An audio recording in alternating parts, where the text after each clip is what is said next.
கன்னிராசி என்பர்களே, கன்னிராசியை பற்றி நம்ம ஒரு விரிவான விளக்கம் பார்க்க போகிறோம். கஷ்டங்களை மட்டுமே அனுபவித்து சுமார் ஒரு 3 வருடங்களாக மருத்துவ ரீதியாகவும் உடல் ரீதியாகவும் மன ரீதியாகவும் பண ரீதியாகவும் பல கஷ்டங்களை அனுபவித்து கொண்டு இருக்கக்கூடிய இந்த கன்னிராசி என்பர்களுக்கு எப்படி இருக்க போகுது? இந்த கன்னிராசி அப்படின்னா பூத தத்துவ ராசி அப்படின்னு சொல்லுவாங்க. அதாவது புதன் எங்களுடைய ராசி அதிபதி. இந்த ராசி அதிபதி புத்திசாலித்தனத்தையும் விவேகத்தையும் பகுத்தறிவையும் அதிகமாக வச்சிருக்கக்கூடிய ராசி. ஆனால் இது எல்லாத்தையும் சரியான நேரத்தில் செயல்படுத்த மாட்டாங்க. இவங்களுக்கு சிக்கல்களில் போய் மாட்டிக்கிறது அதீத பழக்கம். ஏதாவது ஒன்று பண்ணுவாங்க, ஏதாவது ஒரு இதில் போய் மாட்டி விட்ருவாங்க. அது இந்த மருத்துவ ரீதியான விஷயங்கள், உடல் ரீதியான விஷயங்கள், மன ரீதியான விஷயங்கள் ரொம்ப பாதிக்கப்பட்டு இருக்கக்கூடிய சில முக்கியமான ராசிகளில் இவங்க ஒரு முதல் இடத்துல இருக்காங்க அப்படின்னே சொல்லணும். இந்த ராசியை பற்றி சில தெளிவு உரைகளை பார்க்க போகிறோம். அறிவு மற்றும் பகுத்தறிவை பற்றி பார்க்கணும் அப்படின்னா, இந்த ராசிக்கு ஒரு குணம் அப்படிங்கிறது மற்றவர்களை ஆராயக்கூடிய சில குணம் இருக்குது. அதாவது அனாலிசிஸ் செய்யக்கூடிய குணம் அப்படின்னு சொல்லுவாங்களா, அந்த மாதிரி இருக்குது. எந்த விஷயத்தையுமே ஆழமாக யோசிப்பாங்க, அதுக்கு எந்த மாதிரி பண்ணலாம். ஆனால் அவங்கள பார்த்தா இவன் அப்படி யோசிக்கிற மாதிரி தெரியாது. ஆனால் இந்த கன்னிராசியால் எந்த விஷயத்தையும் ஆழமாக யோசிப்பாங்க. ஏன், எப்படி அப்படிங்கிற கேள்விகள் அதிகம். அந்த கேள்விகளுக்கான பதில்களை தேடி இவங்க பிரயாணிப்பாங்களா அப்படின்னு கேட்டால் கொஞ்சம் டவுட்டு தான். ஒரு எக்ஸாம்பிளுக்கு நான் ஒரு எக்ஸாம்பிளே சொல்கிறேன். ஒரு சாதாரண விஷயத்த கூட அவங்க பல கோணங்களில் பார்ப்பாங்க. இவன் ஏன் அவங்ககிட்ட பேசினான், அப்போ இதுக்கு முன்னாடி என்ன நடந்தது, அப்போ இதில் ஏதோ ஒரு லிங்க் இருக்குது, இதில் வேறு ஏதோ ஒரு விஷயத்தினால அவன் வந்து பேசியிருக்கான். இந்த மாதிரி நிறைய இது பண்ணுவாங்க. அதே மாதிரி இவங்களுடைய நல்ல பழக்க வழக்கங்கள் அப்படின்னு பார்த்தா இவங்க நல்ல ஆலோசகர். இவங்க பெரிய அறிவாளி மாதிரி தெரியாது. ஆனால் இவங்க கிட்ட இருக்கிற ஆலோசனையை கேட்கும்போது அது ஒரு நல்ல முடிவு எடுக்கிறதுக்கு நல்ல ஒரு வாய்ப்பு அமையும். அதே மாதிரி நல்ல திட்டமிடுபவர். அதாவது ஒரு பிளானிங் இருக்குது, அந்த பிளானிங் எக்ஸிக்யூட் பண்ணோம் அப்படின்னா இவங்களால் பெரிய சாத்தியக்கூறுகள் கம்மி தான். ஆனால் அந்த பிளானை கொடுக்குறதுல இவங்க நல்ல டேலண்ட், நல்ல திட்டமிடுபவர். அதாவது எந்த ஒரு விஷயத்தையும் ஈஸியாக நல்லா திட்டமிட்டு பண்ணுவீங்க, ஒரு பிளானை எக்ஸிக்யூட் பண்ணுவீங்க. ஆனால் மாற்றுகிறது அப்படின்னு சொல்லுவாங்க.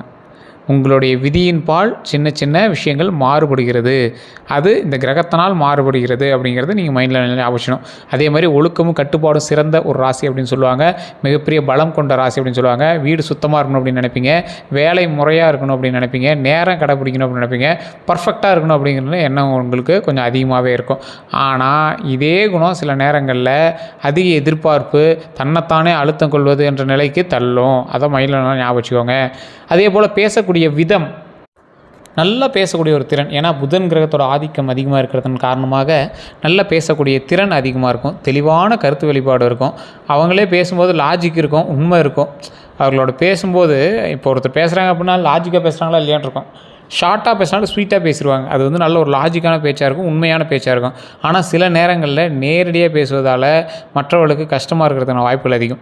டக்குன்னு உடச்சிருவீங்க, கோவமே படாதீங்க. டக்குன்னு கோவப்பட்டால் ஒருத்தர் பார்க்குறதுக்கு ஒரு பயம் இருக்கும்ல, அந்த மாதிரி டக்குன்னு கோவப்பட்டுருவீங்க, டக்குன்னு பேசுவீங்க. உணர்ச்சி மற்றும் மனநிலையை பொறுத்தவரைக்கும் கன்னிராசிக்காரர்களுக்கு வெளியே பார்த்தீங்க அப்படின்னா குளிர்ந்த மனம் போல் தோன்றலாம்.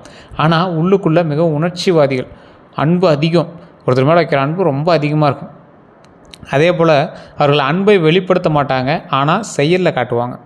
அன்பை நான் உன் மேலே அன்பாக தான் இருக்கேன், உன் மேலே பாசமாக தான் இருக்கேன் அப்படின்னு வெளிப்படுத்த மாட்டாங்க, ஆனால் செயலில் காட்டிடுவாங்க. இது நிறைய பேருக்கு நடந்திருக்கும். கன்னிராசியோட நண்பர்களாக இருந்தீங்க அப்படின்னா மறக்காமல் டைப் பண்ணுங்கள், கமெண்ட் பண்ணுங்கள். அதே போல் உறவுகள் அப்படின்னு பார்க்கும்போது நம்பிக்கையை அதிகமாக மதிப்பாங்க. நம்பிக்கை அதிகமாக மதிக்கக்கூடிய நபர்களாக இருப்பாங்க. ஒரு மாரி நம்பிக்கை வச்சுட்டாங்க அப்படின்னா முழுமையாக நம்பிடுவாங்க. ஆனால் ஏமாற்றம் வந்துச்சு அப்படின்னா மறக்கவே மாட்டாங்க. அதை மட்டும் நல்லா ஞாபகம் வச்சு இந்த கன்னிராசி கொடுங்க பழகுங்க. அதே மாதிரி கன்னிராசிக்காரராக இருந்தீங்க அப்படின்னா இதை நான் சொன்னதெல்லாம் உண்மையாக அப்படின்னு மறக்காம கமெண்ட் செக்ஷனில் பதிவிடுங்க. அதே போல் இவங்களுடைய நல்ல நண்பர், இவங்களுக்கும் நல்ல நண்பராக இருப்பார், இவரே மற்றவர்களுக்கும் நல்ல நண்பராக இருப்பார். உண்மையான துணைவர். ஒருத்தருக்கு நீங்கள் கன்னிராசிக்காரன் கல்யாணம் பண்ணிங்க அப்படின்னா கணவனாக இருந்தாலும் சரி மனைவியாக இருந்தாலும் சரி, உங்களுக்குள்ளே கருத்து வேறுபாடுகள் இருக்கலாம், சண்டை இருக்கலாம், திட்டு இருக்கலாம், டென்ஷன் ஆகிட்டு இருக்கலாம். ஆனால் அவங்க மாதிரி ஒரு உண்மையான துணைவியர் உங்களுக்கு யாரும் கிடைக்க மாட்டாங்க. அந்தளவு ஒரு உண்மையான ஆளாக இருப்பாங்க. வேலை பொறுப்புலாம் எடுத்துக்கும்போது கடின உழைப்பாளிங்க, பொறுப்புடன் செயல்படுவாங்க.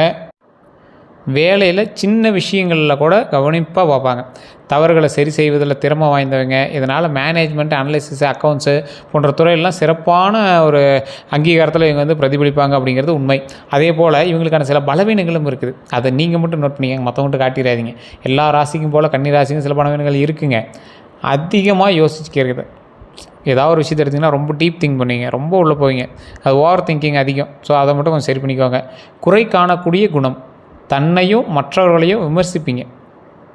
அதாவது ஒரு விமர்சனம் இருக்குது அப்படின்னா தன்னையும் மற்றவங்களையும் விமர்சிப்பாங்க பார்த்தீங்களா, அதை கொஞ்சம் கம்மி பண்ணிட்டால் கொஞ்சம் பரவாயில்லையாக இருக்கும். பர்ஃபெக்ஷன் தேடல், ஒருத்தர் மேலே இருக்கக்கூடிய பர்ஃபெக்ட் எதையும் பர்ஃபெக்டாக இல்லைன்னா உங்களுக்கு மன அழுத்தம் தான். ஸோ அதனால் ரொம்ப எல்லாத்தையும் பர்ஃபெக்டாக இருக்குன்னு நினைக்காதீங்க. கொஞ்சம் கரெக்டாக பார்த்துக்கோங்க. ஆன்மீக ராசி அப்படின்னு சொல்லுவாங்க. கன்னி ராசிக்காரர்கள் உள்ளார்ந்த அமைதியை தேடுவாங்க. ஆன்மீகம் உள்ளுக்குள்ளே ஒரு அமைதி இருக்குது, அந்த அமைதி தான் தேடுவாங்க. தியானம், யோகம் போன்றவற்றில் ஆர்வம் இருக்குது. அது மட்டும் இல்லாமல் வாழ்க்கையில் ஒரு கட்டத்தில் ஆன்மீகம் நோக்கி செல்லக்கூடிய வாய்ப்பு அதிகம். நீங்கள் எங்கே சுற்றி எங்கே போய் எங்கே நின்னாலும் ஃபைனலாக நீங்கள் ஆன்மீகத்தை தேடி போயே ஆகணும் அப்படிங்கிற ஒரு காலகட்டம். இது இந்த கன்னிராசிக்கான ஒரு முக்கியமான ஒரு விஷயமாக கருதப்படுது. குடும்ப வாழ்க்கையில் குடும்பத்தில் மிகவும் மதிப்பவராக இருப்பீங்க. பொறுப்புடன் நடந்து கொள்கிற ஒரு அற்புதமான ஒரு நபராகவும் இருப்பீங்க. அதே மாதிரி சைலண்ட் சப்போர்ட்டர் மாதிரி இருப்பாங்க. இவங்க ஒரு சைலண்ட் சப்போர்ட்டர். பெரிய ஆளாக தெரியாது, இவங்களால தான் இந்த ஃபேமிலியே ரன் ஆகுதான் தெரியாது. ஆனால் இவங்க தான் சைலண்ட் சப்போர்ட்டராக இருப்பாங்க. அதற்கு இவர்களும் ஒரு தூணாக இருக்கிறது ஒரு மிகப்பெரிய ஒரு ஆளுமை திறன் கொண்டதாக ஒரு விஷயமாக அமையும். அதே போல் வாழ்க்கை நோக்கு அப்படின்னு பார்க்கும்போது கன்னிராசிக்காரர்களுடைய வாழ்க்கை நோக்கு நிலைத்தன்மை ப்ளஸ் முன்னேற்றம். ஒரு நிலைத்தன்மை ப்ளஸ் முன்னேற்றம். அவர்களோட பெரிய கனவுகள் காண்புவாங்க, ஆனால் அதை அடைய திட்டமிட்டு செயல்படுவாங்க. ஒரு கனவு காண்றாங்க அப்படின்னா அந்த கனவுக்கு ஏற்ற மாதிரி நம்ம ஒவ்வொருத்தர் செயல்படாமல் இருப்பாங்க. ஆனால் இந்த ராசிக்காரர்கள் மட்டும் அதை அடைய திட்டமிட்டு செயல்படுவாங்க. பிளான் பண்ணுவாங்க, எக்ஸிக்யூட் பண்ணுவாங்க, முடிவெடுத்துட்டு ரன் பண்ணி முடிச்சுட்டு போயிட்டே இருப்பாங்க, வேலையை பார்த்துட்டே இருப்பாங்க. அடுத்தடுத்த ப்ராஜெக்ட் பார்க்க ஆரம்பிச்சிடுவாங்க.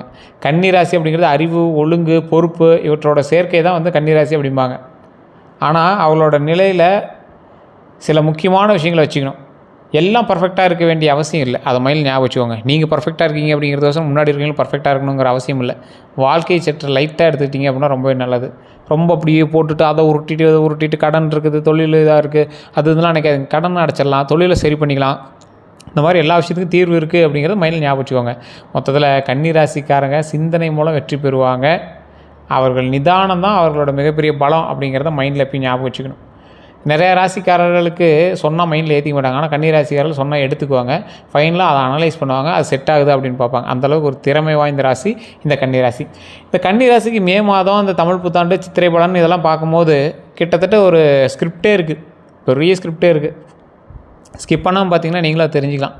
நிறைய பேர் ஜோதிடம் பார்க்கணும் அப்படின்னா ஆசைப்படுறீங்க, கீழே கான்டாக்ட் நம்பர் இருக்குது. இது ஆட் பர்பஸ் தான். நீங்கள் ப்ரொமோஷனாக பார்த்தாலும் சரி, இல்லை தேவைகளுக்கு தகுந்த மாதிரி பார்த்தாலும் சரி, அது ஒரு விவிஐபி ஜோதிடர் தான், பிரபலமான ஜோதிடர் தான். அப்பாயின்மெண்ட் பேசிஸ் தான் ஜாதகம் பார்ப்பாங்க. உங்களுக்கு வேணும் அப்படின்னா மட்டும் நீங்கள் அந்த நம்பரை பயன்படுத்திக்கலாம். அதே போல் இந்த ராசிக்காரர்களுக்கு இந்த காலகட்டமானது மே மாத ராசி பலனானது இந்த 12 நாள் தான், மே மாதம்னு கூட சொல்ல முடியாது. இந்த மாதம் கன்னி ராசிக்காரர்களுக்கு முன்னேற்றமும் சோதனையும் கலந்த காலமாக அமையுது. முன்ன நம்ம பார்த்தது குணாதிசயம். இந்த ராசிக்காரங்களுக்கு முன்னேற்றமும் சோதனையும் கலந்த காலமாக நீங்கள் எடுத்த முடிவுகள் எதிர்காலத்தில் தீர்மானிக்கக்கூடிய மாதமாக இந்த மாதம் இருக்கும். மாதமாக ஒரு விஷயம் நீங்கள் எதிர்பார்த்து வந்துகிட்டே இருப்பீங்க. அதற்கான முடிவு என்றைக்கு வரும் அப்படின்னு பார்த்துருப்பீங்க. எதிர்காலத்தில் அதை தீர்மானிக்கக்கூடிய மாதமாக அமையும் அப்படின்னு பார்த்துருப்பீங்க. இனி வரக்கூடிய காலகட்டங்கள் அதுக்கான ஸ்டெப்பு நீங்கள் எடுக்க ஆரம்பிப்பீங்க. அதன் தொடக்கம் மே மாதத்தில் தொடங்கும். சனியோட தாக்கம் பொறுமை, சோதனை இதை கொடுக்கும் உங்களுக்கு. குரு பார்வை வளர்ச்சி வாய்ப்பு கொடுக்கும். செவ்வாய் செயலில் வேகம், சில நேரங்களில் கோபத்தை கொடுக்கும். செயலில் வேகமும் சில நேரத்தில் கோபத்தையும் கொடுக்கும். அவசரம் தவிர்த்து யோசித்து செயல்படுவது முக்கியம். அதை மட்டும் மைண்டில் நல்லா ஞாபகம் வச்சுக்கோங்க. வேலை, தொழில் அதெல்லாம் எடுத்துட்டிங்க அப்படின்னா வேலை இடத்துல உங்கள் திறமை வெளிப்படும். மேலதிகாரிகளிடம் மதிப்பு அதிகரிக்கக்கூடிய ஒரு கடமையாக உங்களுக்கு அமையும். ஆனால் பொறுப்புடன் இருக்கக்கூடிய அதிகாரிகளுக்கு நல் பெயரும் கிடைக்கும். சில ஆபத்துகளும் உங்களை நோக்கி இருக்கும். அதெல்லாம் கொஞ்சம் பொறுமையாக பார்த்தே பண்ணுங்கள். வேலை அழுத்தம் கொஞ்சம் அதிகமாகவே இருக்கும். அதுக்கு தகுந்த மாதிரி வேலையை நீங்களாக பேர்டன் பண்ணிக்காதீங்க. கரெக்டாக பார்க்க ஆரம்பிச்சுக்கோங்க. கவனிக்க வேண்டிய விஷயம் அப்படின்னு பார்த்தீங்கன்னா, சக ஊழியர்கள்ட்ட வாக்குவாதத்தை தவிர்த்துக்கோங்க. தேவையில்லாமல் பிரச்சனைக்கு அவங்கள உருவாக்குவாங்க. நீங்களாக போய் வாய் கொடுத்து மாட்டிக்க வேண்டாம். ஏன்னா இவங்க உங்களை எய்ம் பண்ணி தான் பிளானே பண்ணுறாங்க. இது உங்களுக்கு முன்னாடியே தெரிஞ்சிருக்கும். ஆமாம் சார், ஏற்கனவே அவன் ஸ்டார்ட் பண்ணியிருக்கான் அப்படிங்கிறது உங்களுக்கு முன்னாடியே தெரிஞ்சிருக்கும். கொஞ்சம் பார்த்து இருக்கிறது ரொம்பவே நல்லது. புதிய வாய்ப்புகள் வந்தாலும் உடனே முடிவெடுக்க வேண்டாம். கொஞ்சம் பொறுமையாக நிதானமாக பண்ணுங்கள். அது உங்களுக்கு விற்கக்கூடிய ஒரு எலி பொறின்னு கூட வச்சுக்கலாம். அதேமாதிரி அரசு வேலை அல்லது நிரந்தர வேலையில் விரும்புபவர்களுக்கு நல்ல அறிகுறி தென்படுது. ஸோ கொஞ்சம் பொறுமையாகவும் நிதானமாக பண்ணிங்க அப்படின்னா வாய்ப்புகள் இன்னுமே அதிகமாக இருக்கும். பண வரவு, நிதி அப்படிலாம் பார்த்திங்கன்னா வருமானம் மெதுவாக உயரும். பழைய கடன் திரும்பி செலுத்த வாய்ப்பு வருது. சிக்கல்கள் என்ன இருக்குது அப்படின்னு பார்த்திங்கன்னா, திடீர் செலவுகள் இருக்குது. குடும்ப தேவைகள் காரணமாக சேமிப்பு குறையலாம். ஸோ அதனால் குடும்ப தேவை காரணமாக சேமிப்பு இருக்குது அப்படிலாம் இருக்கிறவங்க கொஞ்சம் பார்த்து இருங்க. முதலீடு செய்ய விருப்பம் உள்ள நபர்கள் மட்டும். ஏன்னா இதில் உங்களுக்குலாம் இன்டிமேஷன் மைண்டுக்குள்ளே இன்டிமேஷன் தோன்ற ஆரம்பிக்கும். நிலம் அல்லது நீண்ட கால திட்டங்களில் நீங்கள் வந்து முதலீடு பண்ணலாம், அது நல்லது. ஸ்டார் மார்க்கெட்டில் அவசரம் வேண்டாம், அதை மட்டும் கொஞ்சம் நிறுத்தி பண்ணுங்கள், பொறுமையாக பண்ணுங்கள். அதன் மூலமாக பல வாய்ப்புகளும் உங்களுக்கு வரலாம். நிறையா பேர் உங்களுக்கு கேன்வாஷும் பண்ணலாம். கொஞ்சம் பொறுமையாக பண்ணிங்க அப்படின்னா ரொம்ப ரொம்ப ரொம்ப ரொம்ப ரொம்ப நல்லதுங்க. அதே போல் காதல் திருமணம் இந்த மாதிரி விஷயத்தில் கன்னிராசி என்பவர்களுக்கு எப்படி இருக்குது அப்படின்னு பார்த்தீங்கன்னா, கன்னிராசி என்பவர்களுக்கு எப்போவுமே காதல் கைக்கூடி வரக்கூடிய ஒரு நபர்களாக தான் எப்பயுமே இருப்பாங்க. ஆனால் இந்த காலகட்டத்தில் எப்படி இருக்குது அப்படின்னு தெரிஞ்சுக்கணும்ல. இந்த மே மாதத்தில் ஸ்டார்டிங்கில் 12 நாட்கள் எப்படி இருக்குன்னு தெரிஞ்சுக்கணும்ல. இந்த ராசிக்காரர்களுக்கு உறவில் புரிதல் அதிகரிக்கக்கூடிய ஒரு சில மாதமாக இந்த மாதங்களில் முதல் மாதமாக இது அமையுதுங்க. சிலருக்கு பழைய காதல் மீண்டும் வரும், அதாவது ஒரு பூ பூக்கிற மாதிரி அப்படியே லைட்டாக வந்து போகிறதான வாய்ப்புகள் உண்டு. திருமணத்தில் கல்யாணத்துக்காக காத்திருக்கிறவங்களுக்கு நல்ல மாதம். குடும்ப பேச்சு முன்னேற்றத்தை கொடுக்கும். குடும்பத்தோடு சேர்ந்து திருமணத்துக்காக பிளான் பண்ணிங்க அப்படின்னா இந்த டைம் உங்களுக்கு நல்ல ஒரு சாதகமான மாதமாக இருக்கும். ஆனால் சந்தேகம், ஈகோவை தவிர்க்கிறது ரொம்பவே நல்லது. கல்யாணம் ஆனவங்க கண்டிப்பாக வந்து கொஞ்சம் பொறுமையாக நிதானமாக பேச்சுவார்த்தை தொடங்குனீங்க அப்படின்னா ரொம்பவே நல்லதுங்க. குடும்பத்துக்குள்ளே பேச்சுவார்த்தை பண்ணி எதாக இருந்தாலும் நீங்கள் பண்ணீங்க அப்படின்னா ரொம்பவே நல்லது. கணவனாக இருந்தாலும் சரி, மனைவியாக இருந்தாலும் இல்லை, பெரிய ஃபேமிலியாக இருக்குது அப்படின்னாலும் அவங்களும் சரி. அதேமாதிரி குடும்பத்தில் நல்ல நிகழ்வுகள், உறவினர்களோட சந்திப்புலாம் நடக்கிறதுக்கான வாய்ப்புகள் உண்டு. ஸோ அதனால் ஃபங்க்ஷன்ஸ்லாம் போயிட்டு வர வாய்ப்புகள் அதிகமாக இருக்கும். செலவுகள் கொஞ்சம் இருக்கிறதுக்கான வாய்ப்புகளும் இருக்குது. அதனால் கொஞ்சம் கவனித்து செயல்பட்டீங்க அப்படின்னா ரொம்ப நல்லது. கவனிக்க வேண்டிய விஷயம் அப்படின்னு பார்த்திங்கன்னா, பெரியவங்களோட உடல்நிலையில் கவனிக்க வேண்டிய விஷயமா இருக்குது. அதே மாதிரி வீட்டில் சிறிது கருத்து வேறுபாடுகள் ஏற்படுத்தான வாய்ப்புகள் இருக்குது. அந்த இடத்துல மட்டும் கொஞ்சம் கவனமாக இருங்க. கல்வி அப்படின்னு பார்க்கும்போது மாணவர்களுக்கு நல்ல கவனம் தேவை. போட்டித் தேர்வுகளில் முன்னேற்றம் உண்டு. நினைவில் வச்சுக்கோங்க, ஒழுங்கான திட்டமிடல் அவசியம். எதை பண்ணீங்க அப்படின்னா ஷெட்யூல் போட்டு படிங்க, ஷெட்யூல் போட்டு பிளான் பண்ணுங்கள். அதெல்லாம் ரொம்ப நல்லதாக வந்து அமையும். கல்வி சம்மந்தப்பட்ட விஷயத்தில் கன்னிராசிக்காரங்களுக்கு எப்பயும் நல்லாயிருக்கும். ஆனால் கல்விக்கு தகுந்த படிப்பு வேலைக்கு போனீங்களா அப்படின்னு கேட்டால் கொஞ்சம் டவுட்டு தான். அதே மாதிரி உடல் நலம் அப்படின்னு பார்த்திங்கன்னா, பொதுவான நலம் கொஞ்சம் நல்லாவே இருக்கும், மீடியமாக இருக்கும், பெரிய இது இருக்காது. அதே மாதிரி சின்ன சின்ன விஷயங்களை மட்டும் கொஞ்சம் பார்த்துருக்கணும். வயிறு, ஜீரண பிரச்சனை இந்த மாதிரி விஷயத்தில் கொஞ்சம் கவனமாக இருங்க. நல்லா தண்ணி குடிங்க, நல்லா தூங்கி எழுந்திரிங்க. மன அழுத்தம் கொஞ்சம் இருக்கிறதுக்கான வாய்ப்புகள் இருக்குது. ஸோ மன அழுத்தம் மட்டும் வராமல் பார்த்துக்கோங்க. யோகா, தியானம் இந்த மாதிரி விஷயங்கள்லாம் வந்து உங்களுக்கு உதவுது. உடல் ஆரோக்கியத்தை கவனமாக வச்சுட்டா எந்த விஷயத்தை தொட்டாலும் நமக்கு சக்ஸஸ் அப்படிங்கிறது மைண்டில் நல்லா ஞாபகம் வச்சுக்கோங்க. பரிகாரம் அப்படின்னு பார்க்கும்போது புதன்கிழமை விநாயகர் வழிபாடு ரொம்ப நல்லது. ஏன்னா உங்களுக்கு வந்து அதிபதி புதன், அதனால் புதனில் விநாயகர் வழிபாடு ரொம்ப நல்லது. விநாயகர் வழிபாடு வந்து கன்னிராசிக்கு எப்போவுமே உகந்தது. புதன்கிழமையில் விநாயகர் வழிபாடு பண்ணிங்க அப்படின்னா உங்களுக்கு விட்டு போன கடன்கள் எல்லாமே சரிப்பட்டு பண்ணும். உங்களுக்கு கடன்கள் இருக்குது அப்படின்னா அதுவுமே சரியாகும். ஓம் பூம் புத்தாய நம அப்படின்னு ஜெபம் பண்ணுங்கள். ஓம் பூம் புத்தாய நம, ஓம் பூம் புத்தாய நம, ஓம் பூம் புத்தாய நம. இதை வந்து ஜெபம் பண்ணிங்க அப்படின்னா அவ்வளோ நல்லது நடக்கும். அதே மாதிரி பச்சை நிற ஆடை அணிவது ரொம்ப நல்லதுங்க. பச்சை கலரில் ஆடை இல்லை சார், பச்சை கலரில் ஆடை அணிஞ்சு எப்படி சார் வெளியே போய்டுறது அப்படின்னா, ஒரு கர்ச்சீஃப் கையில் வச்சுட்டிங்கன்னா ரொம்ப நல்லது. பச்சை கலர் வந்து அதில் மிக்ஸ் ஆகிருந்தால் உங்கள் உடலோடு அந்த நிறம் வந்து ஒட்டி இருந்தால் ரொம்ப நல்லது. மற்றவர்கள் கண் படும்படி அந்த பச்சை நிறம் உங்கள் மேனியில் தெரிந்தால் அது இன்னும் ரொம்ப சிறப்பானது. அதே மாதிரி தமிழ் புத்தாண்டில் கன்னிராசி பலன் அப்படின்னு சித்திரை மாதம் அப்படின்னு நம்ம எடுத்துக்கலாம், இல்லை நீங்கள் மே மாதம் அப்படின்னு எடுத்துக்கலாம். இன்னொரு 15 நாள் தானே. ஸோ அந்த 12 நாளை மட்டும் நம்ம வச்சு கொடுக்குறோம். அடுத்த 12 நாளுக்கான வீடியோ நம்ம அதுக்கு தகுந்த மாதிரி மென்ஷன் பண்ணி உங்கள் கையில் வந்து நம்ம சொல்லிடுவோம். அதே போல் இந்த ஆண்டு எப்படி இருக்க போகுது அப்படிங்கிறது இப்போ நீங்கள் தெரிஞ்சுக்க போகிறீங்க. இந்த தமிழ் புத்தாண்டு கன்னிராசிகளுக்கு மாற்றமும் மற்றும் முன்னேற்றமும் தரக்கூடிய சில முக்கியமான ஆண்டுகள் இந்த ஆண்டு உங்களுக்கு வளர்ச்சி தரக்கூடிய ஆண்டு. இதை விட்டிங்கன்னா மறுபடியும் 12 வருஷம் கழிச்சு தான். அதே போல் தொழில் மற்றும் வளர்ச்சி, புதிய வாய்ப்புகளும் புதிய உயர்வு வாய்ப்புகளும் உங்களுக்கு உண்டு. புதிய வாய்ப்புகள் கிடைக்கிறது நார்மல், புதிய உயர்வு வாய்ப்பு கிடைக்கிறது பெரிய விஷயம் தானே. ஸோ ஒரு உயரக்கூடிய வாய்ப்பு கிடைக்கிது. அதேமாதிரி தொழில் தொடங்க நினைப்பவர்கள்லாம் தொடங்கலாம். ஸோ இந்த டைம் நல்ல ஒரு சக்ஸஸ் தரக்கூடிய ஒரு காலகட்டமாக அமையும். உங்களுக்கு போன டைம் சக்ஸஸ் ஆகாத எல்லா விஷயம் இந்த டைம் சக்ஸஸ் ஆகும். பழைய அளவுக்கு பணம் வருமானு கேட்டால் அதை விட அதிகமாக வரும் அப்படின்னு தான் சொல்லணும். சிறந்த காலமாக சித்திரை டு ஆவணி இருக்குது. இந்த டைமை பயன்படுத்தினீங்கன்னா அவ்வளோ அருமையாக இருக்கும். அதே மாதிரி தொழில் தொடங்குறோம் கொஞ்சம் பார்த்து தொடங்க, உங்களோட தனிப்பட்ட ஜாதகத்தை பார்த்து தொடங்க, மற்றபடி நல்லாவே இருக்குங்க. அதே மாதிரி பணம் சம்மந்தப்பட்ட விஷயத்தில் வருமானம் வந்து உயரக்கூடிய ஒரு வருடமாக இந்த டைம் இருக்குது. அதே மாதிரி புதிய வருமான வழிகள் வந்து கண்டிப்பாக கொஞ்சம் அதிகமாகவே இருக்குது. அதே போல் வந்து பார்த்திங்கன்னா அதிக செலவு கட்டுப்படுத்த வேணும். கவனிக்க வேண்டிய விஷயம் அப்படின்னா அதிக செலவு கட்டுப்படுத்தணும் அப்படிங்கிறது மைண்டில் ஞாபகம் வச்சுக்கோங்க. செலவு கட்டுப்படுத்தி பண்ணிங்க அப்படின்னா எந்த விஷயம் எடுத்தாலும் சக்ஸஸ் ஆக முடியும். அதேமாதிரி உறவுகள் அப்படின்னு பார்த்திங்கன்னா குடும்ப உறவு வலுவாக இருக்கும். திருமண வாழ்க்கையில் அமைதி தேவை. சண்டைகள் இருந்தால் தீர்வு கிடைக்கும் அப்படிங்கிறதுனால ஸோ சண்டை போட்டு கூட தீர்வாகிக்கோங்க, அதை அமைதியாகிக்கோங்க. அதுதான் உங்களுக்கு மைண்டில் ஃபஸ்ட்டு பாயிண்ட்டாக இருக்கணும். அதேமாதிரி ஆன்மீகம் அப்படின்னு எடுத்துகிட்டா ஆன்மீகத்தில் ஆர்வம் அதிகரிக்கக்கூடிய ஒரு காலகட்டமாக இந்த காலகட்டம் அமைது. கோயில் தரிசனம் நன்மையை தரும். எந்த கோயிலுக்கு போனீங்க அப்படின்னாலும் இறை வழிபாட்டு பண்ணிட்டு வாங்க, ரொம்பவே நல்லது. அதே போல் சவால்களான சில விஷயங்கள் இருக்குது. சவால்கள், இந்த வருடத்தினுடைய சவால்கள், இந்த மாதத்தினுடைய சவால்கள் அப்படின்னு எடுத்துக்கலாம். அடுத்த 12 நாட்களில் வரக்கூடிய சவால்கள் அப்படின்னு எடுத்துக்கலாம். மன அழுத்தம் இல்லாமல் பார்த்துக்கோங்க. மன அழுத்தம் இருந்துச்சு அப்படின்னா உங்களால் அடுத்து எந்த வேலையும் பண்ண முடியாது. அதனால் அமைதியாக ஒரே இடத்துல நிற்காமல் அது கொஞ்சம் ஸ்டெப் அப்படியே வேறு வேலையில் மைண்டில் செலுத்தி அதுக்கு தகுந்த மாதிரி மூவ் பண்ண ஆரம்பிங்க. வேலை சுமை வந்து கொஞ்சம் அதிகப்படுத்தியாதீங்க. அதுக்கு தகுந்த மாதிரி பேசுகிறதோ இல்லை டைவர்ட் பண்ணி அதுக்கு தகுந்த ஆள் போட்டுக்கிறதோ அந்த மாதிரி பண்ணுங்கள். நம்பியவர்களை ஏமாற்றாமல் இருக்கலாம். ஏமாற்றம் தராமல் இருந்தீங்க அப்படின்னா கொஞ்சம் பரவாயில்லையா இருக்கும். நம்பியவர்கள் ஏமாற்றம் தருவார்கள் அப்படிங்கிறதுனால அவங்ககிட்ட கொஞ்சம் எச்சரிக்கையாக இருங்க. உங்களோட நண்பர்கள்ட்ட கொஞ்சம் எச்சரிக்கையாக இருங்க. உறவினர்கள்ட்ட கொஞ்சம் எச்சரிக்கையாக இருங்க. அதே போல் யாரையும் கண்மூடித்தனமாக நம்ப வேண்டாம். அதை மட்டும் மைண்டில் நல்லா ஞாபகம் வச்சுக்கோங்க. அதே மாதிரி சிறப்பு பலன்கள் அப்படின்னு பார்க்கும்போது வெளிநாட்டு வாய்ப்பு நல்லாவே இருக்குது. கல்வி வளர்ச்சியும் நல்லாவே இருக்குது. தொழிலில் மாற்றம் சாதகமாக இருக்கக்கூடிய ஒரு ஆண்டாக இந்த ஆண்டு அமைஞ்சிருக்குது. வெளிநாட்டு வாய்ப்புகள்லாம் நீங்கள் பயன்படுத்திட்டு இருக்கீங்க. இந்த டைம் ட்ரை பண்ணிங்க அப்படின்னா கண்டிப்பாக சக்ஸஸ் உண்டு. கல்வியில் கண்டிப்பாக வளர்ச்சி இருக்குன்னு சொல்லிட்டாங்க. தொழிலில் மாற்றம் சாதகமாக இருக்கும் அப்படின்னு சொல்லிட்டாங்க. அதனால் பயப்படவே தேவையில்லை. சித்திரையில் பரிகாரம் வந்து பார்த்திங்கன்னா சூரிய நமஸ்காரம் பண்ணோம், ரொம்ப நல்லது. காலை சூரிய வழிபாடு ரொம்ப ரொம்ப ரொம்ப ரொம்ப நல்லது. கோவில் தரிசனம், முருகன், விஷ்ணு இந்த பெருமான்லாம் வழிபட்டிங்க அப்படின்னா பயங்கரமான டாப் மோஸ்ட் பர்சனாக வரதுக்கான வாய்ப்புகள் அதிகமாகவே இருக்குது. அதே போல் இந்த மே மாதம் அப்படின்னு இருந்ததுன்னா சற்று சோதனை ப்ளஸ் வளர்ச்சியான மாதம்.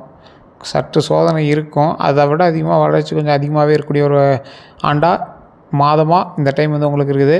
தமிழ் புத்தாண்டு பெரிய முன்னேற்றம் தரக்கூடிய ஒரு ஆண்டாக அமையுது. முக்கிய மந்திரமாக சொல்லணும் அப்படின்னா அவசரம் தவிர்த்து நிதானம் காக்கும் பொது வெற்றி உதவும். பொது வெற்றி உதவும் அப்படிங்கிறது மேலே ஞாபகம் வச்சுக்கோங்க. பொது வெற்றி உறுதி அப்படிங்கிறது ஞாபகம் வச்சுக்கோங்க. இனி நீங்கள் தொட்ட விஷயங்கள் தொடங்கும். சக்ஸஸ் வந்து உங்களை நோக்கி பிரயாணிக்கும். இதே போல் சக்ஸஸ் வந்து நம்மளை நோக்கி பிரயாணிக்க போகுது இதுக்கு மேலே. அதனால் கடவுள் வழிபாடு பண்ணுங்கள், குலதெய்வ வழிபாடு பண்ணுங்கள். ஒரு 10 பேருக்காவது அன்னதானம் கொடுங்க, ரொம்ப நல்லது. புதன்கிழமையில் புத்தாய நமக அப்படிங்கிறத நம்ம சொன்னோம் பார்த்தீங்களா, அதை நீங்கள் சொன்னீங்க அப்படின்னா அவ்வளோ நன்மைகள் உண்டு.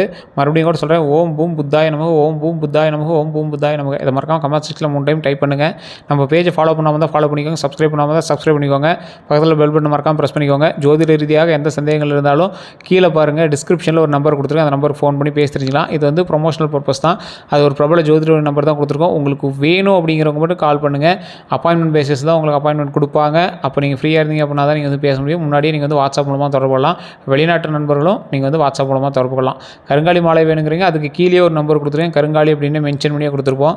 அதில் வந்து நீங்கள் பார்த்து தெரிஞ்சிக்கலாம். அப்படி இல்லை அப்படின்னா வாட்ஸ்அப் லிங்க் இருக்கும், நீங்கள் வாட்ஸ்அப் குரூப் மூலமாகவும் நீங்கள் வந்து ஆட் ஆகிக்கலாம். வேறு எந்த ஒரு சந்தேகங்கள் இருந்தாலும் மறக்காமல் நீங்கள் வந்து கமெண்ட் செக்ஷனில் பதிவிடுங்க. வேறு எந்த கருத்துக்களாக இருந்தாலும் நீங்கள் வந்து பேசி தெரிஞ்சிக்கலாம். எல்லாத்தையும் ஃபாலோ பண்ணிக்கோங்க. ஃபேஸ்புக்கில் பார்த்தீங்கன்னா கண்டிப்பாக ஃபாலோ பண்ணிக்கோங்க. நன்றி நண்பர்களே.